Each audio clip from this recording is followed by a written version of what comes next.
Hello, everybody. Welcome back to another episode of Gaming the System, the podcast where three intersectional feminists examine gaming through a feminist lens. Today, we are continuing our debrief on our Cardiff live show. And probably the biggest thing you touched on it when, a moment ago, Jem, about the way that you said this, I think you said this while we were there as well. The way that we approach things with this podcast is we walk the talk of doing things a feminist way, and a feminist way is not powering through and you just get it done and you don't worry about things. The feminist way is all of us having our different issues, all of us having our different troubles, and doing the show regardless, whilst allowing ourselves to be where we are. And I think that's really important. I think it's incredibly important, and especially from a male perspective, being able to have my stress and anxiety and vulnerabilities completely open, and being able to be like that is, even though it's really unpleasant, is infinitely better than me trying to hold it all in together. Yeah, because that's what men are expected to do, and that's why men suffer so much. That's what the suffering that patriarchy inflicts on men is, taking all of that sort of thing and forcing them to crush it in together. So I think that's incredibly important for us to do. Perhaps we'll talk about that a little bit further on. But on a fun note, I talked about Cardiff being as close to a utopia as I've ever been to, and this hotel was as close to a utopian simple housing experience, honestly. So I've got a little video to shout onto, a little video that I took of my utopian hotel. Everyone should be able to see this. There we go. So, be in my hoodie. Brought that with me, part of my plan, my comfort zone plan. Aircon, functioning aircon that you could control. Magic. And this is, look at that. Look at so nice. that. It's a little capsule. That's very cool. And this, it's not a window.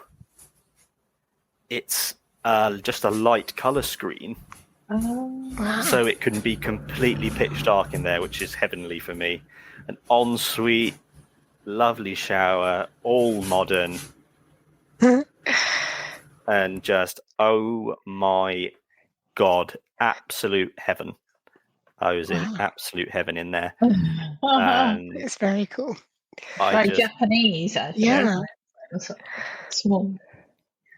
Yeah, I was thinking I could live there indefinitely. And part of the thing I was saying, the Cardiff was as close to utopia as I've experienced. That hotel. There was 138 rooms in that hotel, exactly like that, and it was the cheapest one in Cardiff. It was £60 a night.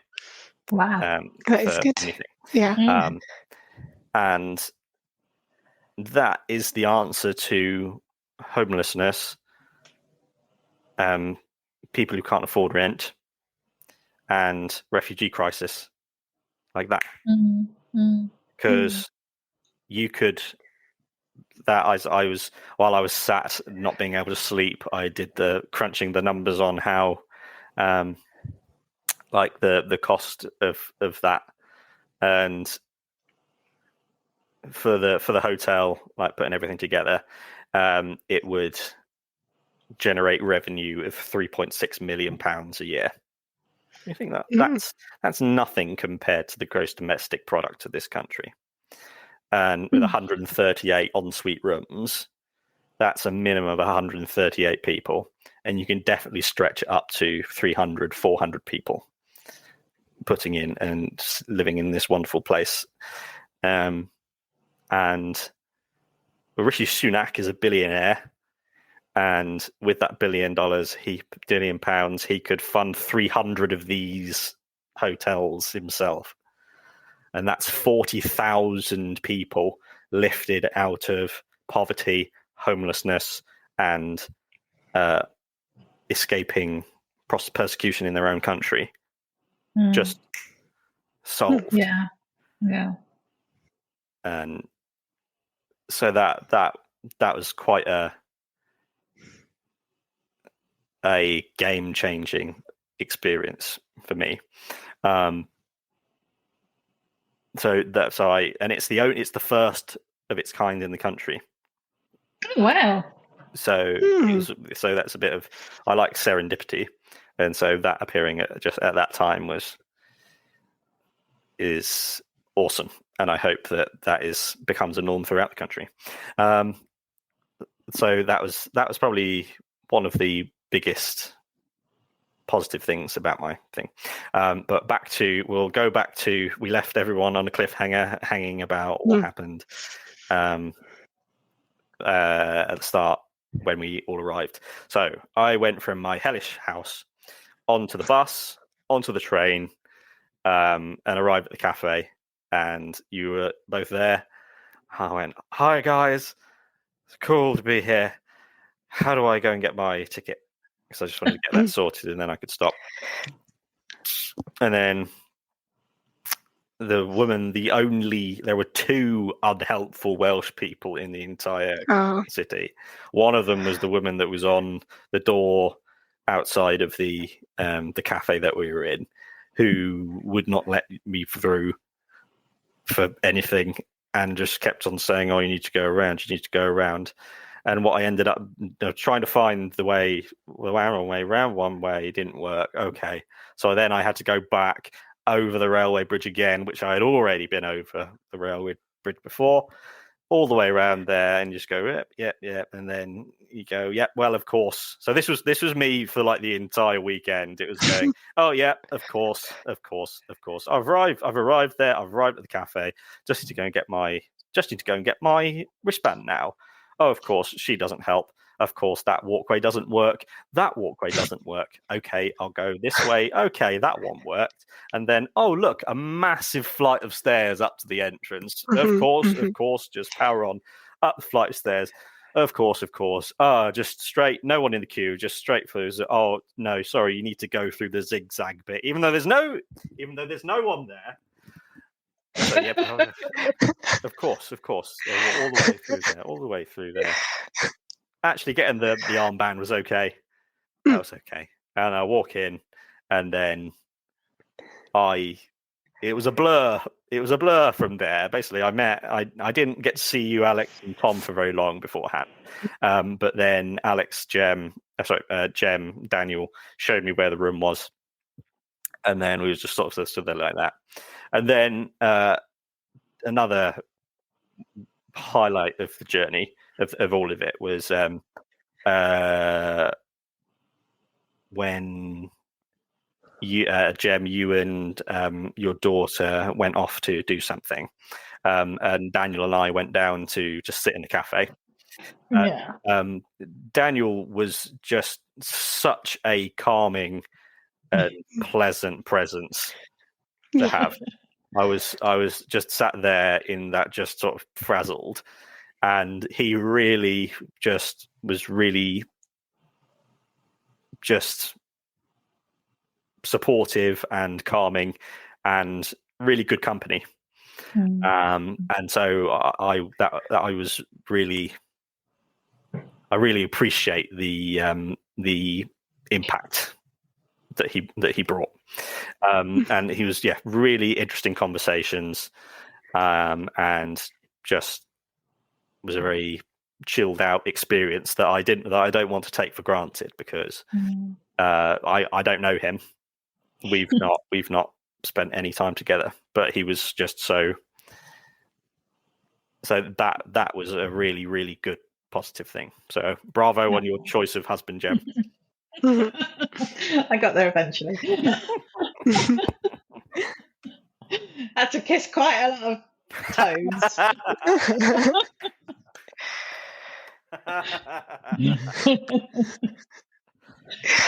Yeah, so that was me. That was me arriving and ready, and then we had like an hour before the show, and my family had their own Odyssey to get there because they said they were in the Cotswolds before they were going to drive from the Cotswolds to Cardiff.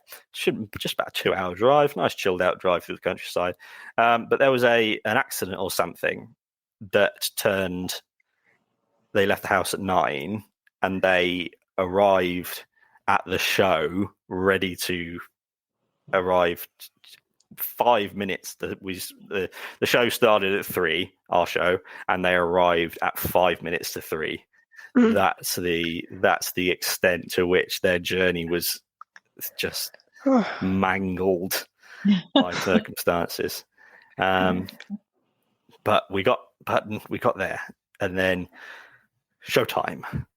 How was the talk us through the start of the show, sort of like, and then we'll go through our experience of the show as a whole. Well, I think I remember waiting in the corridor to go in, and we were waiting for the previous panel. I think it was My Hero Academia to finish, and they had overrun slightly. And then me and you, I think, Jem, we were discussing whether or not we should have had microphones, and you and Daniel both dutifully went in search of microphones for us because we were reassured by email that we would be getting microphones. And it turned out, I think Daniel came back and said he'd spoken to someone down on the main stage who said all of the microphones are broken, so we won't have any microphones. And so we were told that, I think, maybe about 10 minutes before we were due to start. And we were like, right, okay, so we'll just have to try and project our voices and hope that there's not lots of people very far away from us. And it turned out, obviously, hordes of people streamed out of the room from My Hero Academia because it was so popular. And then maybe the first 3 or so, maybe 4 rows were taken up with people, and Matt dutifully encouraged them all to come closer because we don't bite and we can't speak loudly, so please come closer. And we were setting up the table. Jem, you had a little mini presentation slideshow on your laptop that you were connecting up to the projector. And Matt, you were setting up your tripod. It was all a hive of activity, and I sort of sat myself in the middle of the table and tried to breathe deeply and been about to start hosting the panel.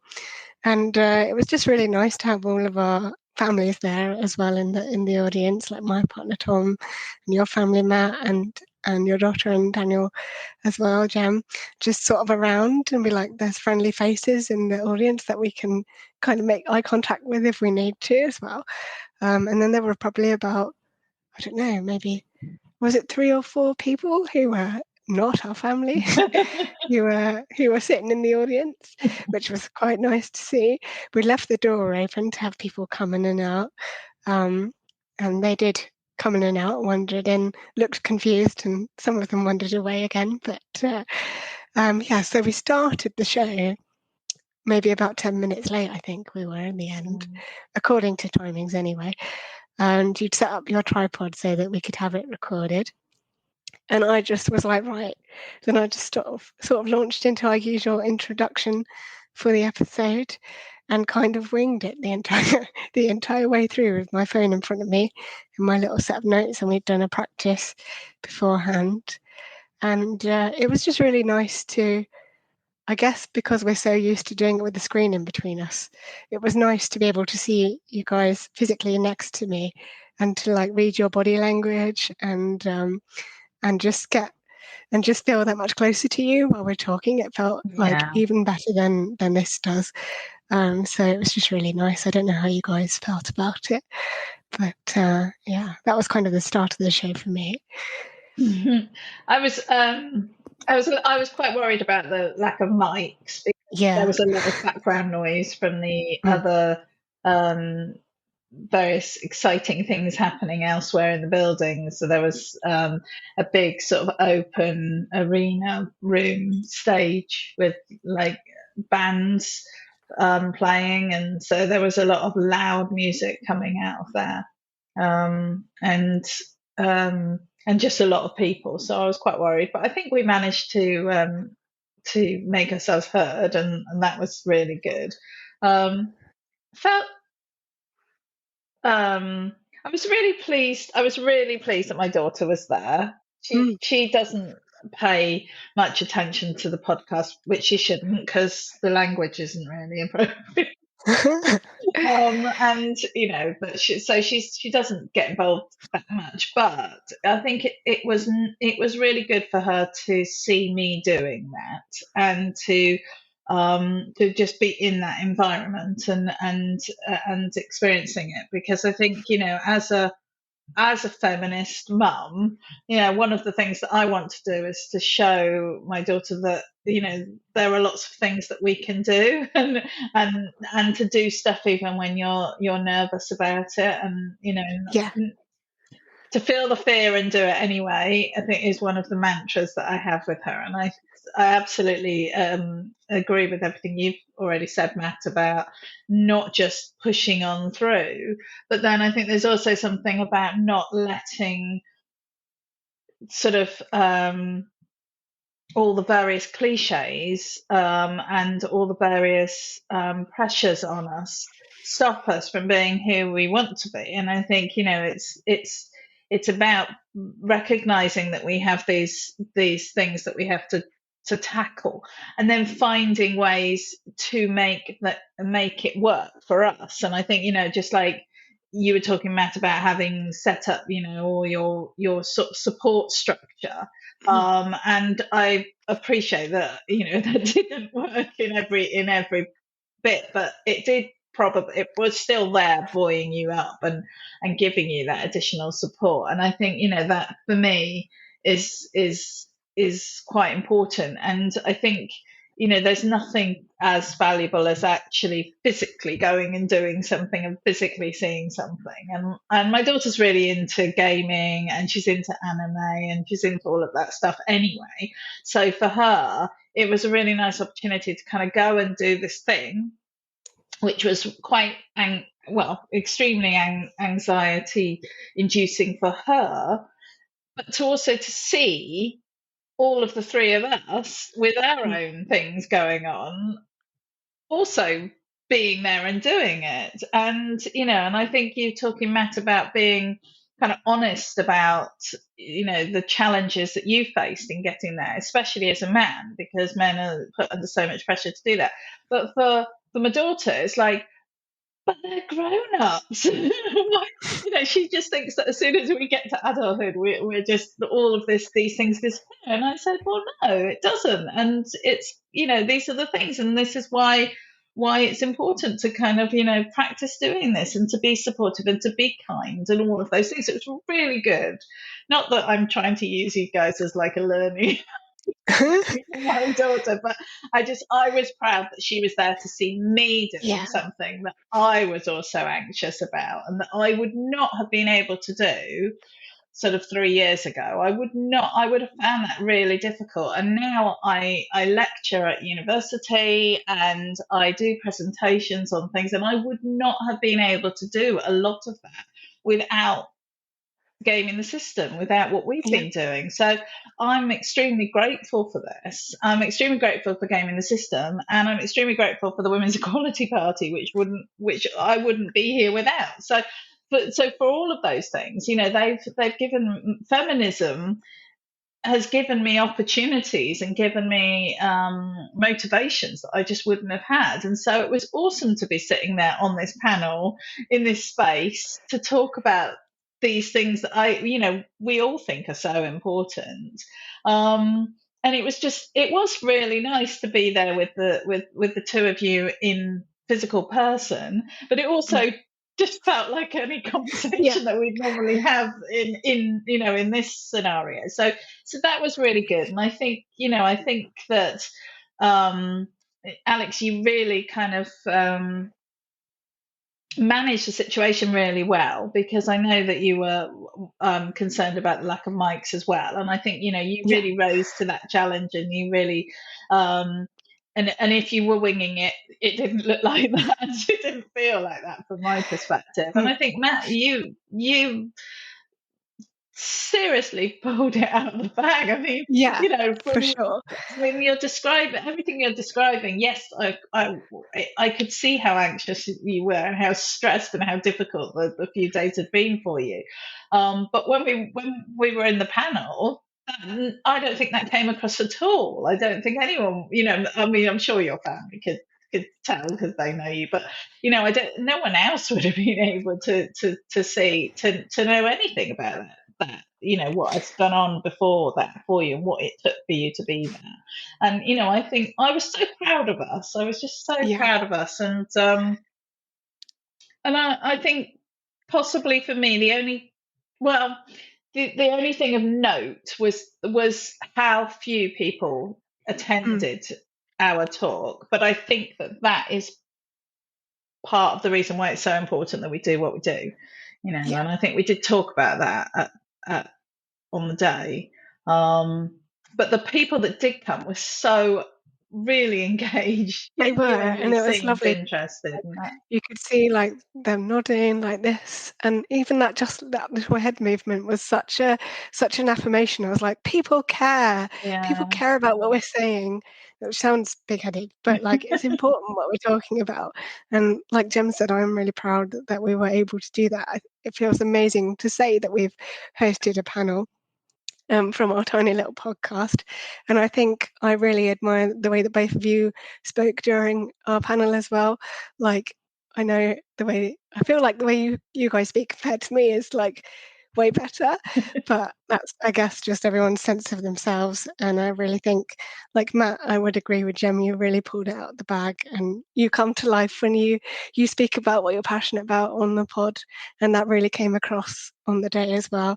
And Jem, you did an excellent job with all your research beforehand and putting that across to people, because that's really important to help us illustrate what we're talking about. And I think we did that in a really clear way as well. So we did a stellar job, and I think we smashed it. So I was really pleased. Yeah, I agree. It's, the thing that the point of all of it was doing a 50-minute live show with the three of us that would be recorded.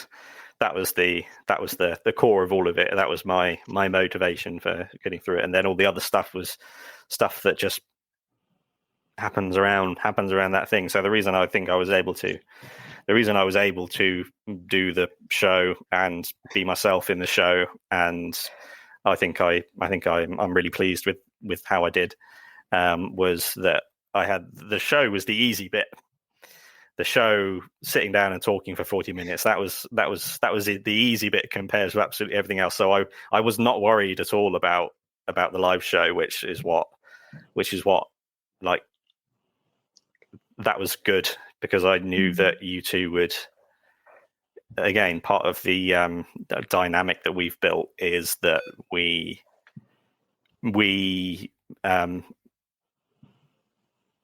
like, if one of us isn't really in the similar, hasn't got much energy for it, or isn't in whatever place for whatever reason, trusting that if I was just barely able to talk, that you two would be able to carry it, and knowing that I just needed to show up and be there. And that's a massive big deal for me when I can trust that people will be okay. And so it was me again, it being easy to meet you both, it being easy to spend time with you both, it being easy to be on stage with you both, and then to do it afterwards allowed me to think, oh, that part of it will be fine. And that meant that I could concentrate on just enduring the massive individual shitstorms that would come up. Because my main strategy of things is, I used to think of like, you've got your comfort zone, and then when you do something outside of it, you go and until you get back. But my strategy has changed to taking your comfort zone with you wherever you may go, because I struggle with massive anxiety, and that makes that sort of thing really difficult.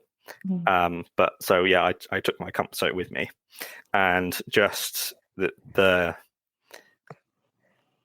that was like my foundation of things to do. And then the show itself, I think, yeah, I agree, we absolutely smashed it. I think we did an incredible job. And the biggest thing, I think, in terms of our performance was how authoritative we all sounded. I thought we all sounded like there was no umming and ahhing. There was no self-deprecating. There was no. It really felt really emphatic and authoritative that, yeah, we're here to do this. This is what we know. We're not stressed about this. We're performing. We've done this loads of times. And yeah, the handful of people who weren't. So again, part of the bringing the comfort with you is having your families there, having our families be there. And knowing that they're there to support us regardless of what happens. And then just on top of that, it allowed us to really, I felt like we communicated ourselves really well to those handful of people who we didn't know. I really felt like getting them nodding is good, but getting them to laugh occasionally, yeah, I think that's the sign. That's the hardest thing to do, is to make people laugh. And the highlight of absolutely all of it was when I was talking about the cost of heating, and Alex said, "Oh well, the PlayStation 5 gets very hot." Yeah, it's true. It does. But yeah, no, I like that. I was really glad. That was a good joke. Yeah.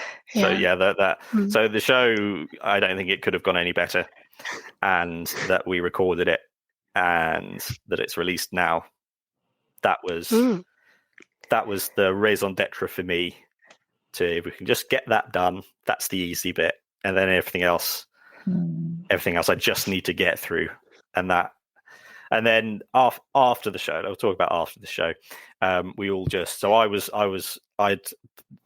originally, so my family was staying in that hellhole of a house for 5 more days, and that's originally what I had planned to do. I think, I'll do the show, and then I'll let my family just take care of me for a few days. It'll be fine.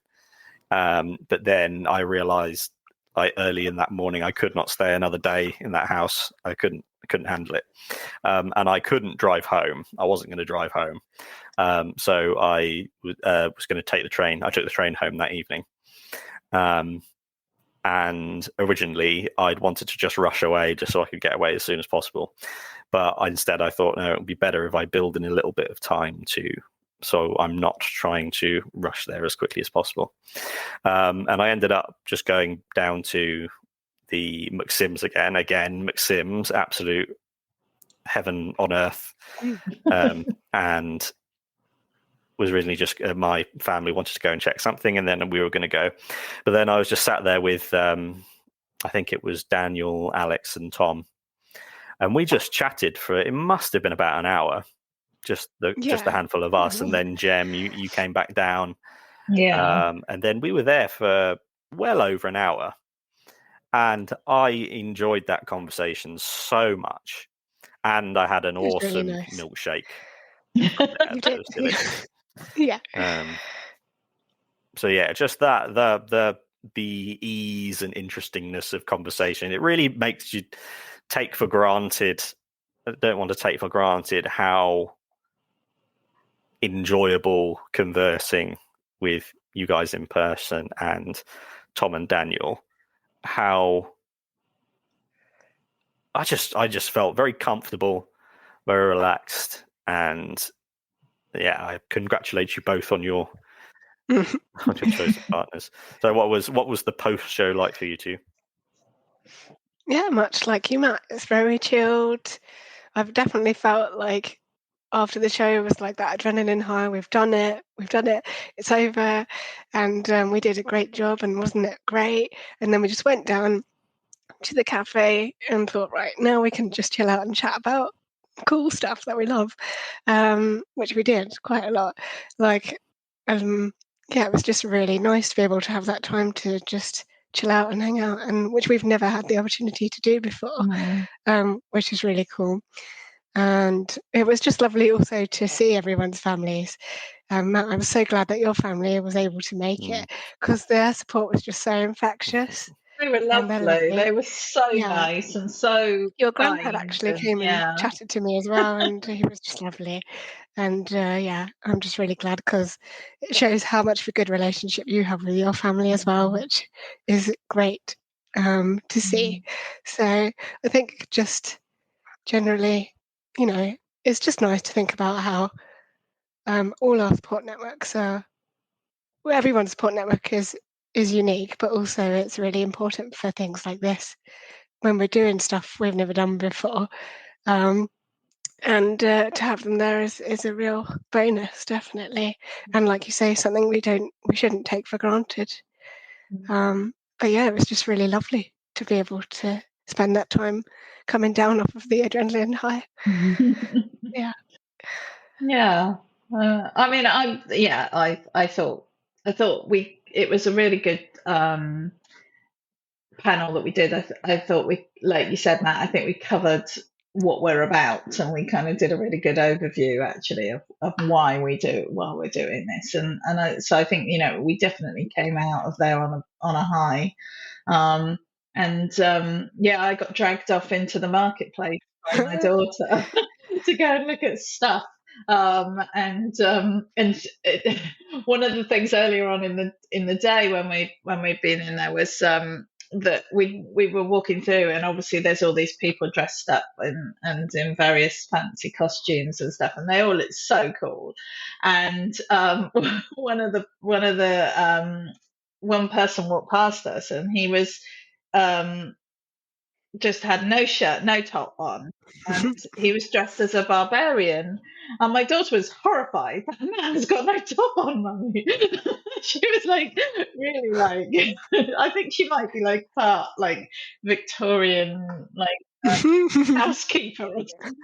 Anyway, she was like, and I said, well, I think it's quite nice personally, doing my proper I'm a feminist but moment. But he was actually selling these random sort of goodie bags where you I know the one you mean now. and everyone had them. I mean, they must have made a fortune, but actually we didn't look at the stuff until we got home, but there was loads of really good stuff in there, all sorts of like anime things. It was like Christmas for my daughter the next morning.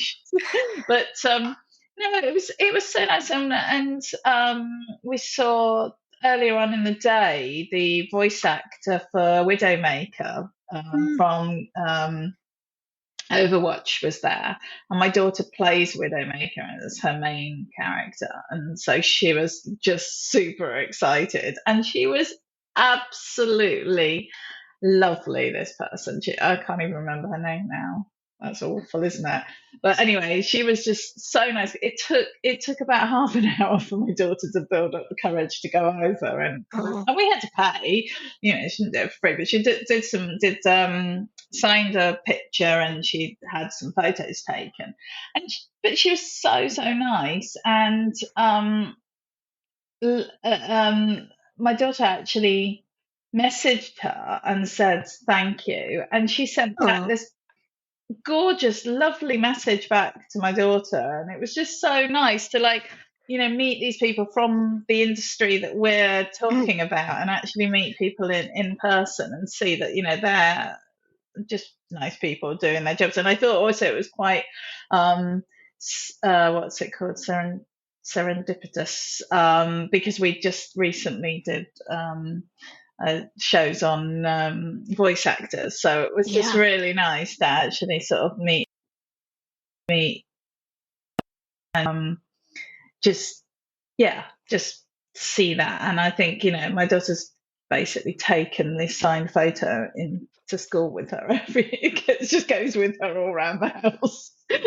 So that's really nice. And then obviously it was just so nice to come down and just hang out with you guys and chat to you guys and just have that experience of just hanging out and just spending time and I mean, Tom is just lovely, and you're such a nice couple. I know that's a that's a thing, but it's it is really important to have that support structure. And your family, Matt, were lovely. All of them were lovely. I particularly liked your mum. And she was just so she was so warm to us. She's not met us before, and yet she was so I mean, it was just lovely. What a nice support structure and comfort zone you have to take with you, both of you, all of us. So if we have to carry our comfort zones around with us, then we've got quite nice ones to carry, I think. Yeah, just so much came out of this that we could never have anticipated. And I think that's we'll finish off with sort of like final thoughts in a moment. I loved everything about the live show. I loved everything about 90% of the stuff that was going on at the Comic-Con. I felt like it was, even though it was a bit of a mess in terms of being on the performing side of things and the admin side of things, but there were so many people there, so much fun to be had, proper value for money. It was only like £24 for the weekend, I think. And all the stuff that was being sold was awesome quality stuff. Those mystery goodie bags, there's some awesome stuff in there. It's not just like a couple of stickers and all that stuff. They had so much there. And I'm particularly pleased that your daughter had such an impactful experience. It wasn't just her being dragged along by her mum do a stupid talk about feminism. It sounds like she did a lot that she hadn't expected to do.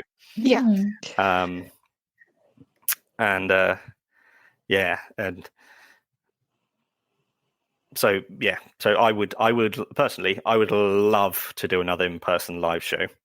I would love to do that. And so that's my main takeaway from the weekend. Everything else can sort of I can deal with. I can talk to my therapist about and talk about it here and slowly let go. But again, I think I learned so much about myself, and had through having myself be tested so extremely. So there are lots of positives out of that for me. So that's probably my final thoughts on it. But I'll see what I come up with after you two. So what are your final takeaways from the experience? Jem, do you want to go? Yeah. I thought that there was a lot about the practicalities of the event that I would have wished would have been slightly different.